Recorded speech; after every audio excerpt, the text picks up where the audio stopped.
Hey guys, welcome to today's video. Today we're going to begin a crazy pile of propagating hydrangeas. You guys know how much I love hydrangeas, and not just that I love them, but that customers in the nursery love to buy them. So there's no way that I'm going to have just a small number of hydrangeas in my nursery. We're going to have tons and tons and tons of them. And I want to talk about several things related not only to hydrangeas, but plant propagation in general. And like, what do you do for plant material if you don't have a bunch of parent plants planted around your landscape in your nursery or in your yard to take cuttings from? What do you do? Or why would you propagate plants in plug trays instead of doing them in dish pans or flats of some sort in sand?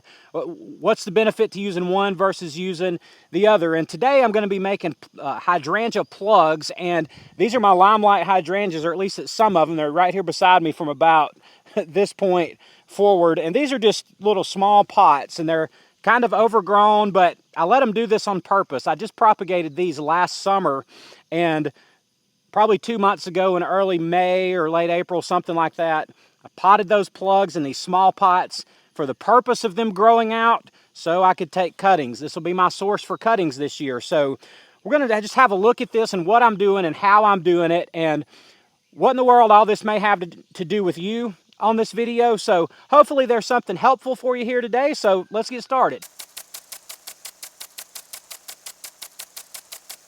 You can see that I have brought this hydrangea in here to my potting table where I do almost all of my potting type of work, and I've already done several of these this morning. You know, I like to start propagation of hydrangeas early in the morning, so got an early start today. These things are bad, the cuttings are bad to wilt if you're doing this in the middle of the day, especially in the summer. We're, 90 to 95 degrees every day now. It's just summertime, and last week we had extraordinary heat. We were 100 degrees, heat index 110 to 115 every day. So if I'm doing any kind of cuttings, especially ones with big leaves like hydrangeas, I want to do that first thing in the morning or very, very late in the evening, even at dark or after. But all I'm doing on these, this plant right here is obviously in no shape to sell. It's too leggy, it's flopping over, it's still really small, needs to grow out some.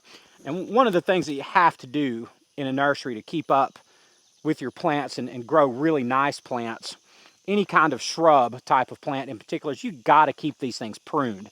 So fortunately, I've let this get way too leggy, but I did that on purpose because the longer they are, the more cuttings they have. So I'm going to just prune this back, and you guys know that I prune these back hard, and that's because that's the right way to prune a hydrangea. I mean, cut the things back. Don't be afraid to cut them back and make them look terrible. I mean, it's okay for them to look terrible today. I'm not trying to sell them today. So I'm just going to cut these things all the way back, just back to nothing. And you can see I've got 8 or 10 of them here that look exactly the same. So that hydrangea is now turned into that, and that's okay. Not a problem. So I got one of the cuttings, and I've shown you guys this before, and I'm not going to get into extensive tutorial here about how to propagate hydrangeas. I've got lots of hydrangea propagation videos, but all you're doing is coming up the stem. This is where I cut it just now. This wood down here on the very bottom of the stem has gotten it's turned brown and it's getting real woody and hard. So I want to go up above that and find where the wood turns all green, where it's still pliable and kind of green wood. And I'm going to say that that spot is about right there. And we're going to take our cuttings from there. And each one of these leaf nodes is a cutting. You don't need a bottom node. On a hydrangea, you don't need that bottom node. So I'm going to cut there and there and there. And let's see what we can do with the top of this. Actually, I'm just going to cut the top out. You could probably use that as a cutting. It's a little green and a little flimsy by the time it gets all the way out to that tip, but we'll probably try it anyway. Just cut the little buds out and then whack those leaves off about like that. And I'll do that with all of those cuttings. You can see how fast this goes. And that will be our cutting. And that makes a pretty simple way to take your cuttings and to get you some baby hydrangeas started. The next thing we want to do is poke these into the plug tray. So I made me a few cuttings here. I'm just kind of demonstrating what I'm doing here, but the next thing I want to do is I need to poke holes in the plugs in the plug tray. Now, This is super easy. I've just filled this up with my plug mix that I make my plugs out of, but all I do is take a pencil, and you can use a screwdriver, you can use a stick, you can use your finger if your media is soft enough to do it, but I just come along and just waller out a little hole in there, just poke it in and just kind of waller it out. That's what I'm doing, by the way. That's called wallering. That is the official Alabama description of what that is called there. And you just make you some holes right down in the plugs, and then you just take your cuttings and look, some of these things are tiny. I mean, it's very short. Let me show you that up a little bit closer. There's a very short little cutting there, and that's okay. I prefer them to be a little bit longer like that, but even these little short ones will work. So, you know, if you're short on plant material, or if your plant material is a little bit young and it's not real thickened up yet, and this is all you got, then just use it. So I use the thick ones and the small ones, and just take them and stick them in those holes just where the leaves, where the leaf break there is on the top, where they're sticking just above the soil level, just so they're not touching the actual media. So that's another one of those things that people get hung up on when they're trying to learn how to propagate plants, is exactly how far do you stick that down in there, and exactly how tight do you compact the soil. And it doesn't matter.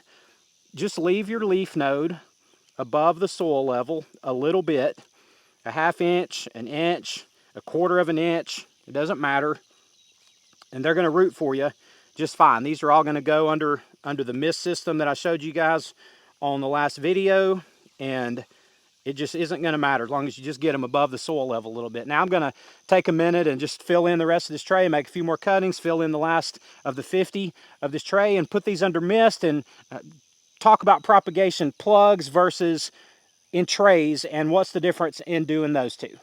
Now I have two different propagation methods here sitting in front of me. One of them is the plugs, the limelights that I was just making. I filled out the tray, and you can kind of see what that looks like. And this is a tray of green giants. I realize it's not apples to apples because this is two different plants, but this is just a dish pan, and it's full of sand and pine bark mixed together. You can use all sand if you don't have pine bark. And the reason that I add pine bark to it is just so it's not so heavy to move around. I mean, this tray right here full of sand, I don't know, it probably weighs 30 pounds or something like that.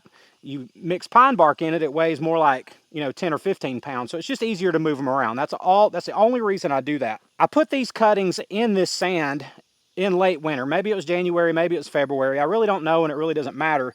And they've just been sitting here in this pan ever since. They never got put under mist. I never did anything to them except watered them every day. For a while they were in the shade. Now they sit out in full sun all day, every day. And they are growing beautifully.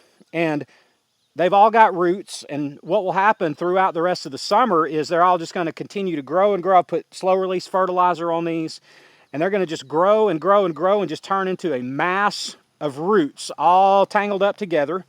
And this winter, when they're dormant, I'll untangle all those and individually pot those up. Now that's one method of doing cuttings. And then of course, the other method, as I mentioned, is to do individual plugs. Now what are the advantages and disadvantages? Well, a couple of advantages over on this side. On the green giant side, and by the way, this is not a method that's only for green giants. You can propagate anything this way. You can do hydrangeas this way.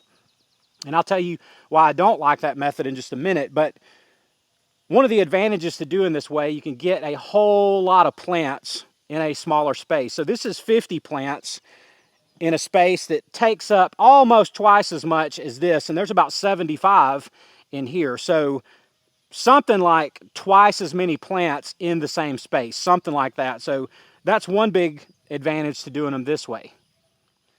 Another advantage to propagating this way is if you're going to do something bare root with the plants, and what I mean when I say bare root is I mean a plant with its roots and no soil, like a weed that you pull out of the ground and shake the dirt off of it. That'd be a bare root weed. Well, if you're going to do something with your plant's bare root, this is the way to do it. You can't make a bare root plug. So if you're going to ship these, or if it's a plant like the green giant that transplants easily, so if it goes from this, pull it out of there, to bare root, to being planted, and then it thrives, this is a good way to do that.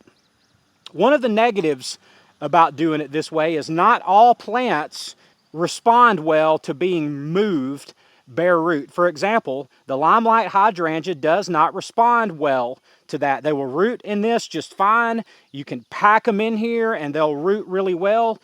But when you plant them or when you pot them the next spring, they don't thrive like an evergreen like the green giant does. They're just very slow to start leafing out, and by the time you get into the summer, they just don't really take off like they do if you propagated them as plugs. So that's one disadvantage to doing them in a tray or in some sort of flat like this.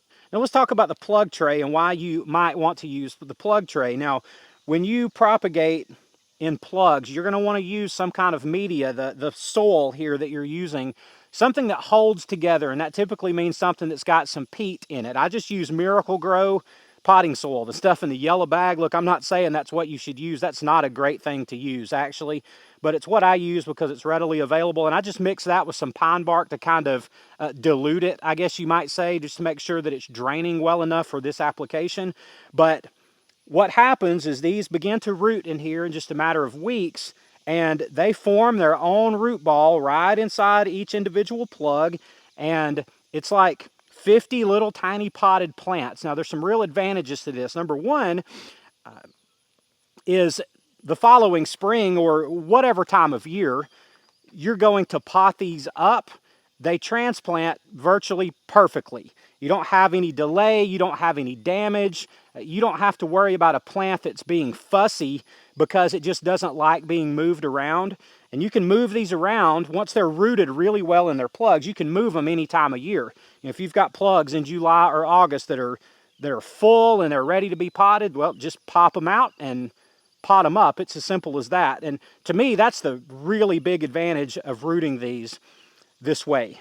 Another advantage of rooting them in plugs is that, if you're buying in plugs from a wholesale nursery somewhere, these can be shipped any time of year as a plug. And the way that these are typically shipped, and there's different ways that different nurseries do it, but some of them will package these entire flats in boxes like this and send you the whole flat, plastic and all. Another way that they'll be done, that I have received them, is for them to be popped out individually out of the trays and kind of packaged in plastic to keep them moist. And they'll just ship you hundreds and hundreds or even thousands of individual plugs that way, and it works really well any time of the year. You don't want to ship plants like that when it's 100 degrees. I don't want to ship any plant material of any kind when it's that hot. But pretty much any other time of the year besides extreme heat, these can be shipped. Again, a real advantage to growing these as plugs. So I guess what I would say is it depends on the plant, and it depends on what you want to do with that plant. If you are a small nursery grower and you're just growing all of your own plants for your own use, both of these apply. So I'm using this method with these plants to save space, and I can get a ton of them in a small space, and come winter I can dig them out, no worries, pot them up, they'll grow trouble-free. And I'm doing them this way because when these are full and they're ready to be popped out, I can do that any time of year that I need to do it. If I get behind on my work and these wind up having to wait an extra 2 weeks, 3 weeks, or even a couple of months that I just can't get to them, they can stay right here just fine until I can get to them. And you just have pros and cons each way, and I wouldn't recommend one way over the other. It just depends what you're trying to do with the plants that you're propagating. So that's kind of the difference in what you might expect with putting a whole bunch of them in a flat versus putting them in separate plugs and plug trays. Now, to get back to the topic just briefly of what do you do when you don't have mother plants, growing out in your yard, out in your landscape, whatever, to take cuttings from. So here I've got this tray, and I've just done this tray today, and these obviously are not rooted. They're just little sticks poked down in the plugs. That's all it is, but it won't be long, a month, let's say, and these are going to start putting on new growth. And you'll start seeing little new growth with new leaves coming up off of every one of these. They'll grow 2, 3, or maybe even 4 little branches off of each one of these. Well, once you give those a few weeks, well, then all of those can become cuttings as well. And you can see how doing this quickly, you can get more cuttings than you're ever going to be able to use if you just use the plant material that you have as you grow your plants. I don't have a single limelight hydrangea planted in the ground out here at our new place, not even one. So all of my cuttings are coming from right here, they're coming from right here, and from others of these that I still haven't gotten to yet. So, and doing that, thousands of cuttings are available right now today, and it's just a matter of getting to them. So anyway, you can do this type of propagation with virtually any kind of woody shrub. Just some examples: hydrangeas of all sorts. Most plants won't root with just that one node. Most plants you'll need two, but use two nodes on plants like forsythias, weigelas, plants like boxwoods, loropetalums. Just think about your woody shrubs, shrubs that are everywhere. Most of them can be propagated using the same type of method, you know, maybe with a little adaptation here or there, but they're really easy to do. And I just wanted to show y'all how to do this and how to get some plant material and a couple of different propagation methods that you might use depending on what you're trying to accomplish. So guys, this time of year, summertime, is the time you have to make hay in the nursery. And that's what I do out here most days now, is I'm working on plant propagation, because now is the time to get it done. So we're working on oak leaves, we're working on limelights. As I showed you today, we've got Annabelles here, we got silver dollars back there. In addition to, we're going to try gardenias this year. I've never tried to propagate those. We've got emerald greens to propagate, thousands of green giants to propagate. It's just on and on and on it goes, and we've got to be working on this, and we are. We're about to have to expand our mist area and to make room for more. But that's what's going on this time of year, and I hope there's been something here today for you either to be encouraged by, or something for you to learn, or just another insight into another day out here in our nursery. But really the bottom line on all of it is, I appreciate y'all being here. I love y'all, and I'll see you on the next one.